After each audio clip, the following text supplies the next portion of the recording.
কথায় বলে ভোটের বাজারে নোটের খেলা। অনেকে বিদ্রূপ করে বলেন যার যত নোট তার তত ভোট, তা সে যতই ছোট বা বড় লোক হোক।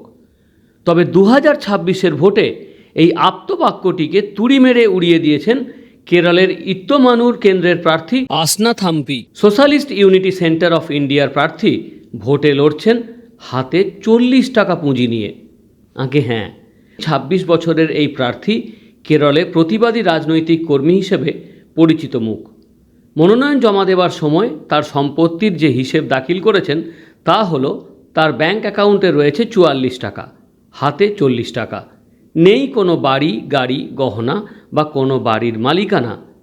এমএ পাস থাম্পির লক্ষ্য মানুষের অধিকার প্রতিষ্ঠার জন্য।